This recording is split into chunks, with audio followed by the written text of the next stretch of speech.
Assalamualaikum warahmatullahi wabarakatuh. Allahu Akbar, Allahu Akbar.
Alhamdulillahi Rabbil Alamin.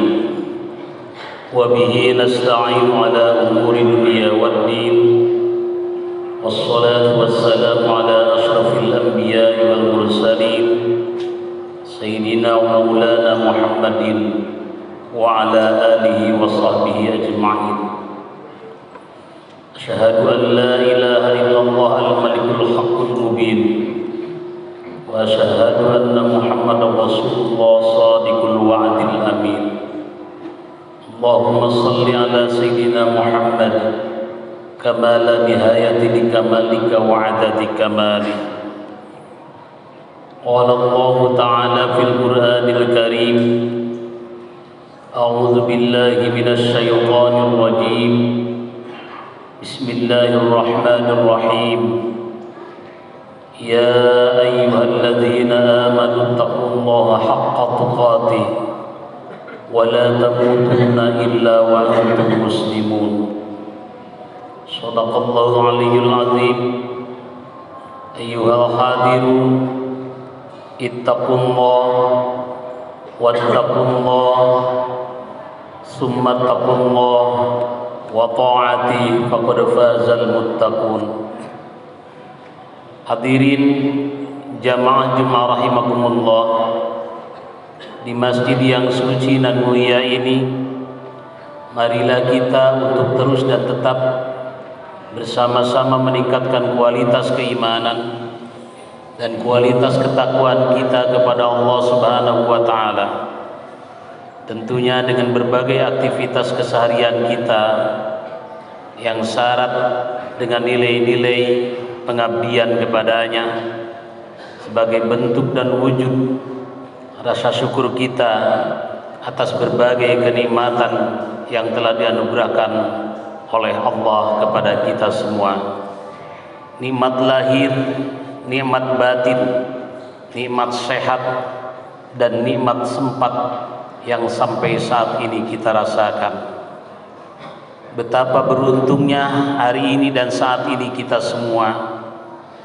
Tidak semua orang memiliki nasib seperti kita saat ini. Di tengah-tengah kesibukan kita, kita masih bisa menyempatkan diri untuk memenuhi salah satu titahnya, memasuki masjid, duduk dengan tumaninah, menghadap kiblat, menyimak khutbah, dilanjutkan dengan salat Jumat berjamaah.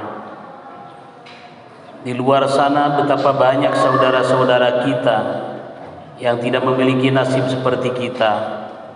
Jangankan untuk duduk dengan tumaninah seperti saat ini kita lakukan, saudara-saudara di sana untuk memenuhi kebutuhan pribadinya saja, untuk makan saja, untuk minum saja, mereka memerlukan bantuan orang lain. Mereka berbaring di rumah sakit, menjerit dikarenakan penyakit yang sedang dialaminya.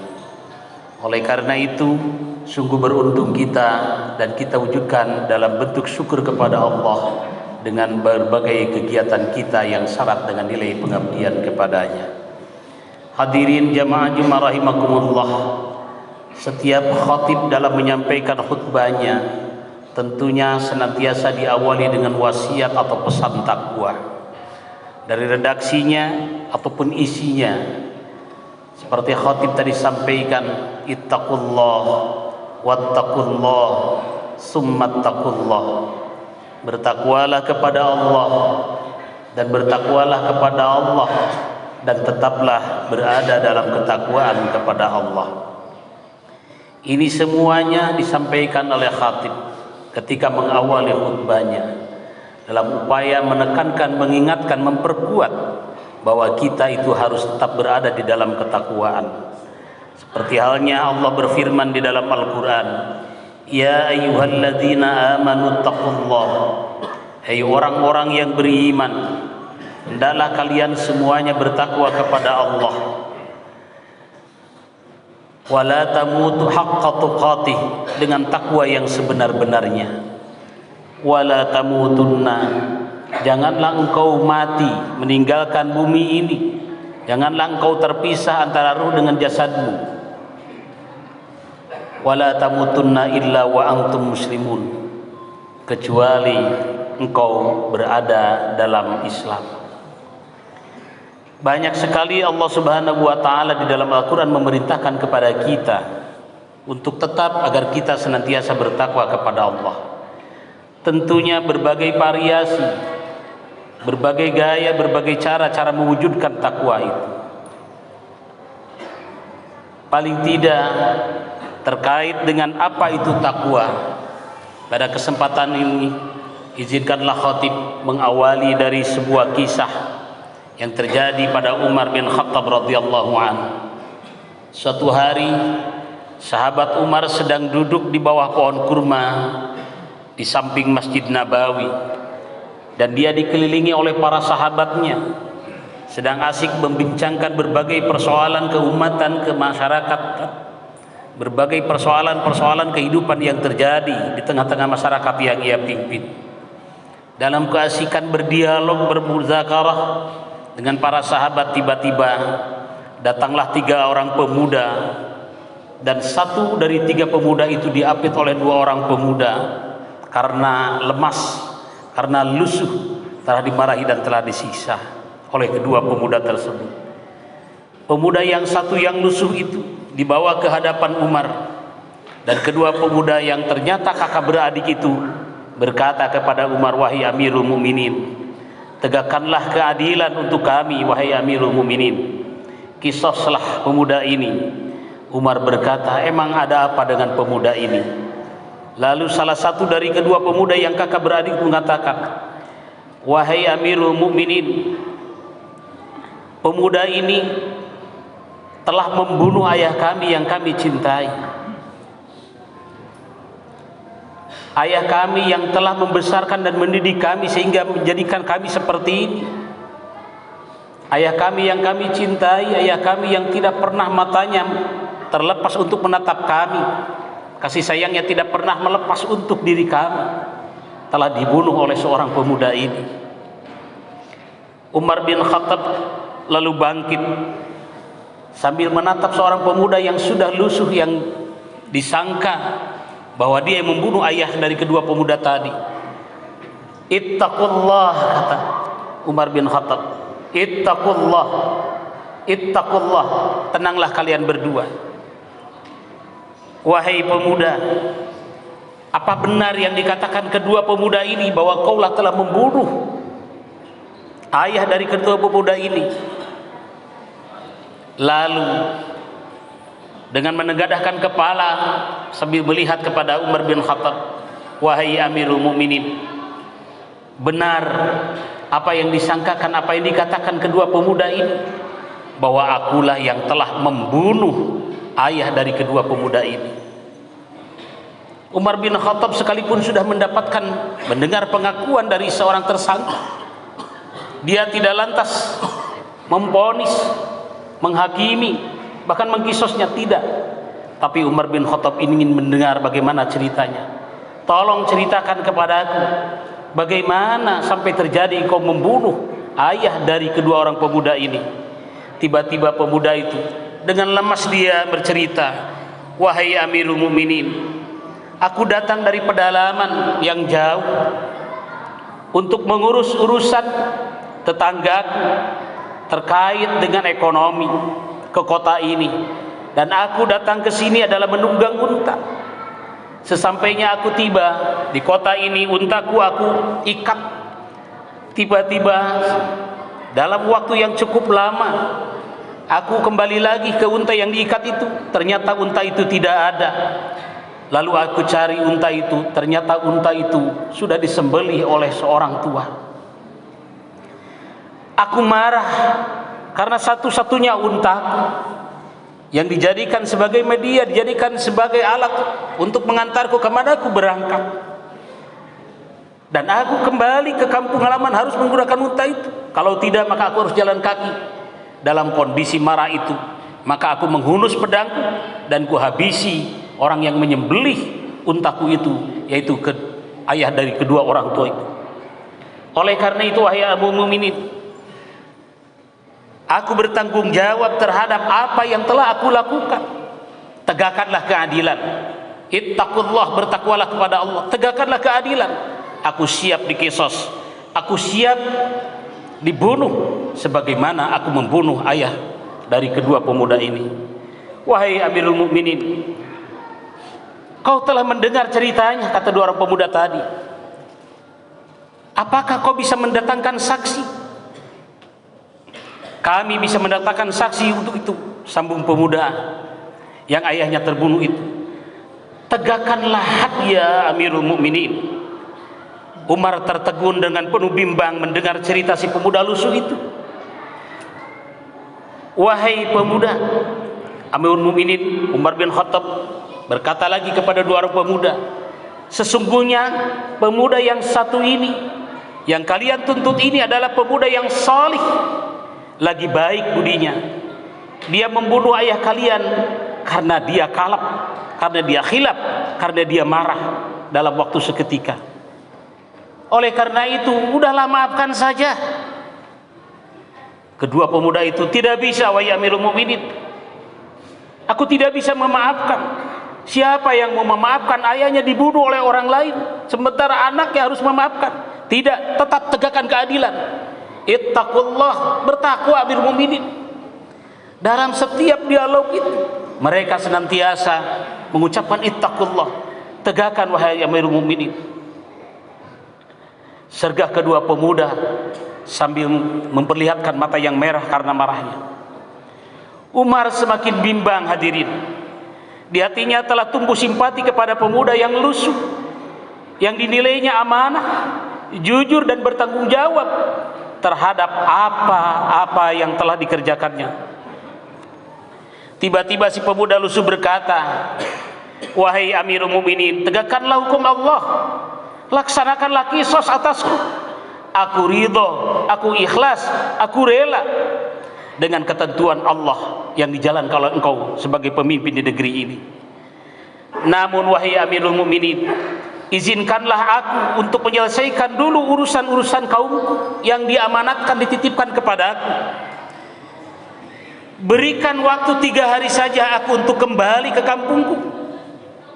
Aku tidak bisa dan aku tidak mau mati dalam hukum qisas ini sementara aku meninggalkan utang piutang yang belum beres dengan orang-orang yang ngutangkan kepadaku. Mendengar ungkapan seperti itu, kedua pemuda langsung berkata, tidak bisa seperti itu. Siapa yang menjamin bahwa engkau dilepaskan 3 hari untuk datang kembali lagi ke sini? Adakah yang menjadi jaminannya? Melihat seperti itu, Umar berkata, wahai pemuda, tidak usah kau kembali untuk menyelesaikan urusanmu dengan tetanggamu. Adakah anakmu, keponakanmu, saudaramu yang bisa untuk dijadikan wakil dalam menyelesaikan urusanmu dan kau tetap dikisos di sini? Kata seorang pemuda yang membunuh ayah dari kedua pemuda itu berkata, tidak ada satupun wahai amirul mukminin. Lalu Umar berkata, wahai kedua pemuda, ini sudah bertanggung jawab, ini sudah jujur, ini sudah amanah. Kalau begitu, biarkan aku yang akan menebus, biarkan aku yang akan menyediakan diatnya. Kedua orang pemuda tetap menuntut untuk dikisos. Baiklah kalau begitu, kata Umar. Apa yang menjadi jaminan bahwa engkau setelah 3 hari akan kembali lagi ke sini setelah engkau menyelesaikan urusanmu di kampung itu? Tidak ada satupun. Seorang pemuda yang telah membunuh itu hanya mengatakan, aku tidak punya jaminan, tidak ada keluarga di kampung ini, di kota ini. Yang menjadi jaminanku hanyalah Allah. Itu juga kalau kalian percaya. Dalam kondisi bimbang seperti itu, Umar bin Khattab menawarkan diat kepada 2 orang pemuda sebagai penebus. Ditolak. Seorang pemuda yang telah membunuh juga tidak bisa menyediakan. Siapa yang menjadi garansinya? Karena dia memohon untuk pulang 3 hari untuk menyelesaikan urusannya. Dalam kondisi kebingungan seperti itu, tiba-tiba dari belakang kerumunan terdengar suara dengan lantang. Dia berkata, wahai amirul mukminin, wahai kedua orang pemuda, jadikanlah aku sebagai penjaminnya, wahai amirul mukminin. Siapa yang datang dari belakang kerumunan itu? Ternyata Salman Al-Farisi.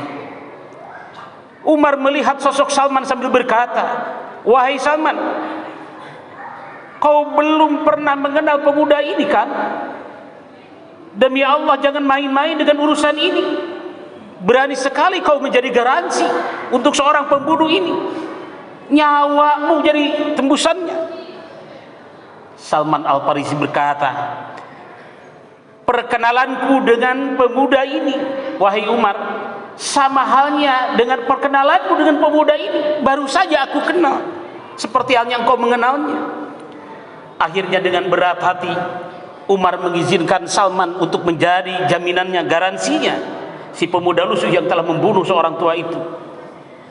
Pemuda itu yang telah membunuh itu pergi untuk menyelesaikan urusannya dan diberi waktu 3 hari. Di hari pertama sudah sampai maghrib tanpa ada tanda-tanda kedatangan pemuda pembunuh itu. Begitu juga di hari kedua, orang-orang sudah mulai bertanya-tanya, jujur apa bohong. pemuda itu akan datang lagi atau tidak, sebab banyak kesempatan untuk melarikan diri. Karena mudah saja jika si pemuda pembunuh itu untuk menghilang dari peredaran itu. Hari ketiga pun tiba, orang-orang mulai meragukan kedatangan si pemuda karena waktu sudah hampir maghrib. Mereka mulai mengkhawatirkan nasib Salman yang menjadi garansi untuk dibunuhnya. Salah seorang sahabat Rasulullah yang utama, matahari hampir tenggelam, hari mulai berakhir, orang-orang berkumpul untuk menunggu kedatangan si pemuda lusuh yang membunuh orang tua itu. Umar berjalan mondar-mandir menunjukkan kegelisahannya. Kedua pemuda yang menjadi penggugat kecewa karena keingkaran janji si pemuda itu. Akhirnya saudara-saudara, tiba waktunya pengkisosan. Salman dengan tenang dan penuh ketawakalan berjalan menuju tempat eksekusi. Salman didudukkanlah di atas meja, kemudian disediakan 2 algojo. Semua yang hadir pada saat itu terisak-isak menangis terhadap kejadian yang sedang terjadi saat itu, karena menyaksikan orang hebat seperti Salman yang kenal saja baru 1 kali, baru melihat saat itu, tapi sudah berani menjadi garansi si pembunuh tadi. Tiba-tiba ketika kepala Salman ditengadahkan ke atas, 2 algojo telah mengurus pedangnya. Tiba-tiba dari kejauhan ada sesosok bayangan berlari terseok-seok, jatuh dan bangkit, kembali jatuh dan lalu bangkit lagi. Itu dia, kata Umar. Itu dia, kata Umar. Dia datang menempati janjinya. Ternyata semakin mendekat adalah orang yang membunuh.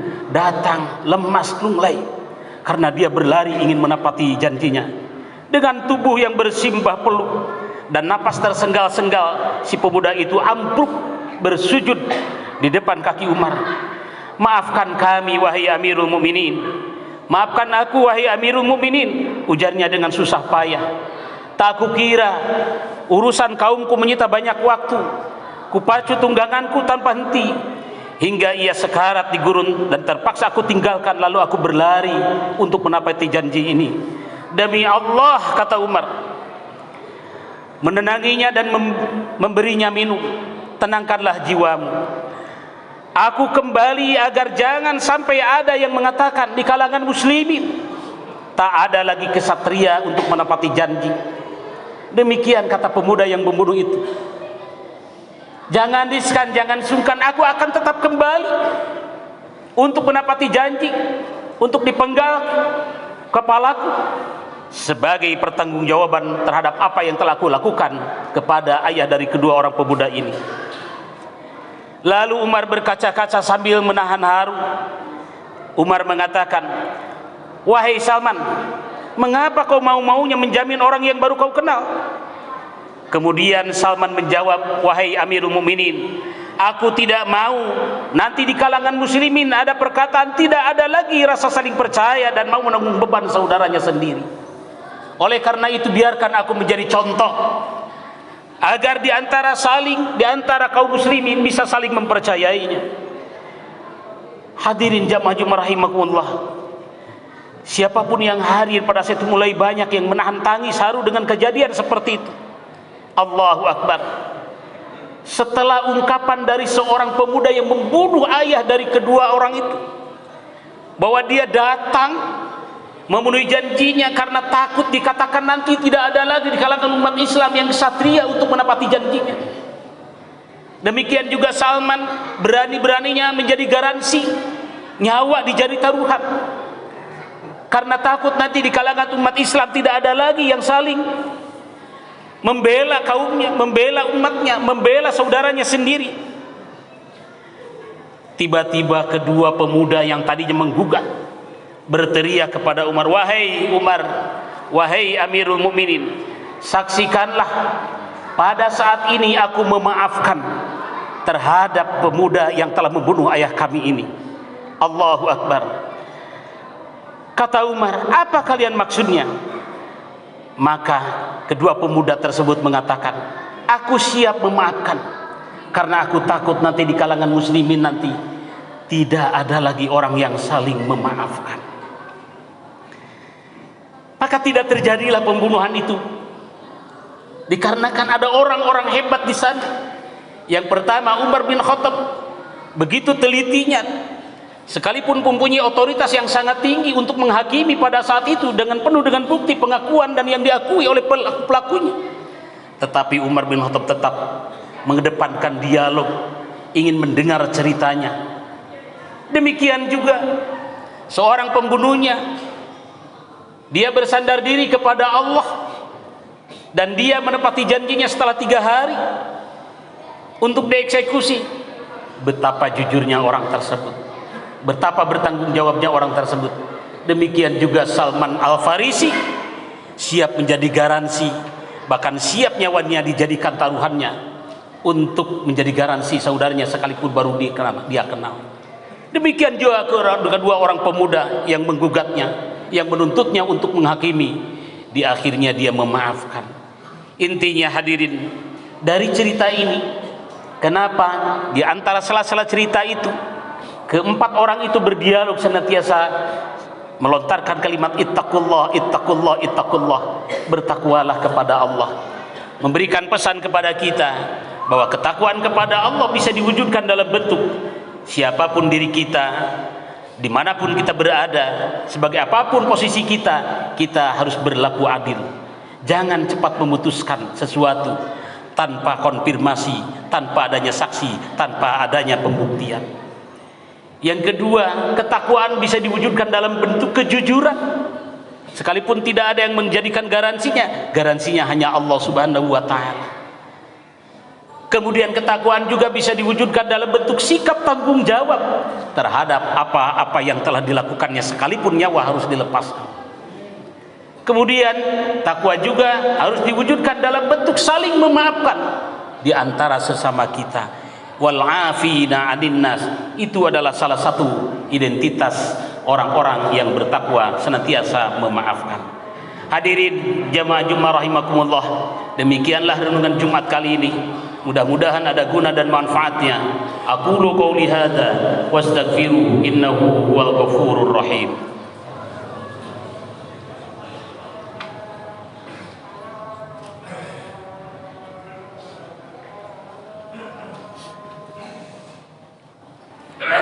Alhamdulillah, salatu wassalaman ala rasulillah Muhammad ibn Abdillah wa ala alihi wa sahbihi wa mawala.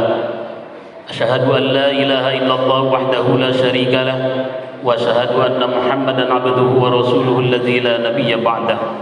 Allahumma shalli ala sayyidina Muhammad kama la nihayati li kamalika wa adadi kamali. Ayyuhal hadirun, ittaqullah wattaqullah summa taqullah wa ta'ati faqad fazal muttaqun.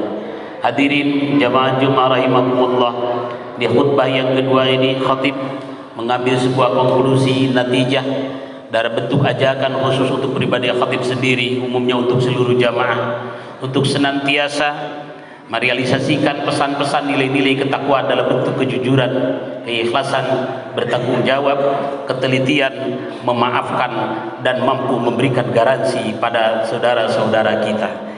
Mudah-mudahan kita semua menjadi orang-orang yang berada seperti yang berada di dalam cerita tadi yang menimpa pada masa Umar bin Khattab. Marilah kita menundukkan kepala kita, menghadirkan hati kita dengan penuh khusyuk dan tawadhu untuk bermunajat kepada Allah Subhanahu wa Ta'ala. Allahumma salli wa sallim wa barik ala Muhammad wa sallim radhiyallahu tabaraka wa ta'ala an kulli sahabati Rasulillah ajma'in. Amin ya Allah ya rabbal alamin. Hamdan yuwafi ni'amahu wa yukafi'u mazida. Ya rabbana lakal hamdu kama yanbaghi li jalali wajhikal karim wa 'azimi sultanik, innaka antas sami'ud du'a. اللهم اغفر لنا ذنوبنا ولوالدينا وارحمهما كما ربونا صغارا. اللهم لا تدع لنا في مقامنا هذا ذنبا إلا غفرته ولا هما إلا فرجته ولا دينا إلا قضيته ولا مريضا إلا شفيته ولا عيبا إلا سترته. اللهم نور قلوبنا بنور هدايتك كما نورت الأرض بنور شمسك أبدا أبدا. ربنا آتنا في الدنيا حسنة وفي الآخرة حسنة وقنا عذاب النار وأدخلنا الجنة مع الأبرار Ya Aziz Ya Ghaffar Ya Rabbal Alamin.